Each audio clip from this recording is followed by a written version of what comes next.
200 ans avant Jésus-Christ, Ératosthène de Cyrène, un savant grec, parvient à mesurer la circonférence de la Terre avec une précision remarquable. Et pour ce faire, il n'a besoin que d'un bâton. Mais comment s'y est-il pris? La réponse claire et concise dans cette vidéo. Check it out!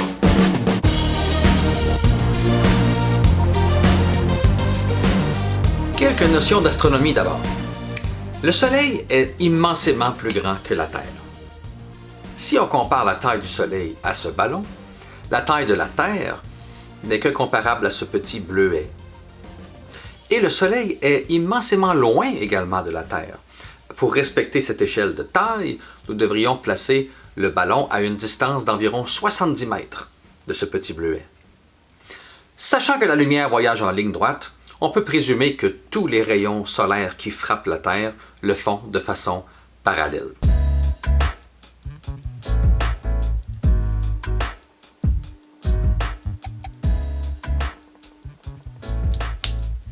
De par l'inclinaison terrestre, au solstice d'été, le 21 juin, à midi, les rayons solaires frappent la Terre à un angle de 90 degrés sur une ligne imaginaire qu'on appelle le tropique du Cancer.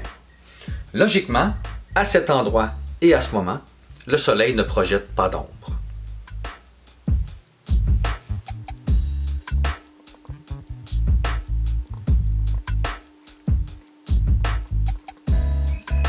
Ératosthène savait que dans la ville de Syène, en Égypte, aujourd'hui la ville d'Assouan, il y avait un puits qui, au solstice d'été à midi, avait son fond éclairé exactement par la lumière du Soleil.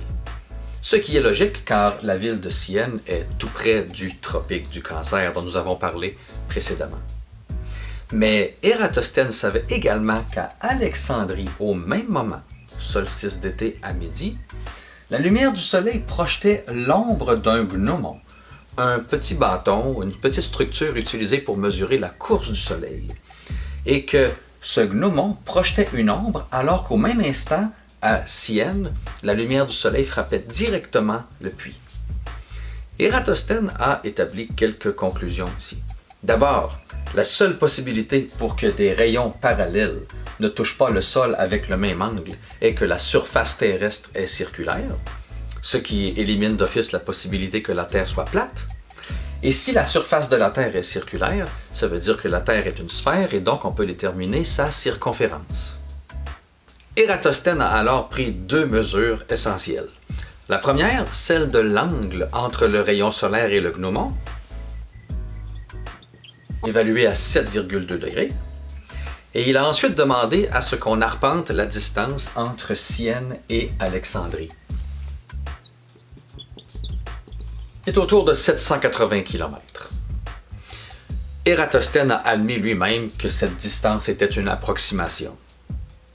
La géométrie nous permet maintenant de résoudre le problème et voici l'élégante réflexion d'Ératosthène. Prêt? C'est parti! Le prolongement du gnomon vers le centre de la Terre correspond à une droite sécante qui coupe les deux droites parallèles représentées par le rayonnement solaire.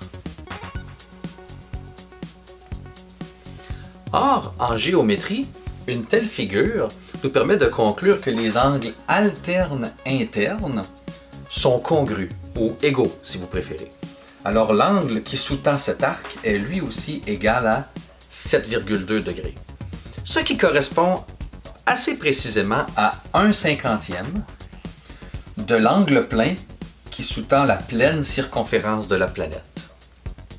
Donc en sachant que cette petite partie correspond à 1/50e de la planète, on peut imaginer 50 pointes comme ceci, et en connaissant la longueur de l'arc qui correspond à cette fraction, 780 km, alors Ératosthène a simplement multiplié 780 km par 50 segments congrus, et il est parvenu à une estimation de la circonférence terrestre de 39 000 km. Ce qui est une excellente estimation, parce que la mesure précise, mesurée aujourd'hui avec les méthodes modernes, nous donne une circonférence de 40 008 km.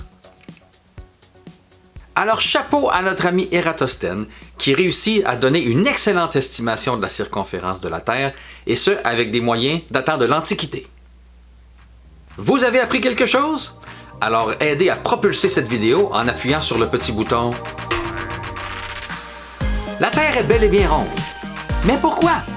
Je vous invite à cliquer sur cette vidéo juste ici pour connaître la réponse. Merci de votre écoute et je vous dis à la prochaine.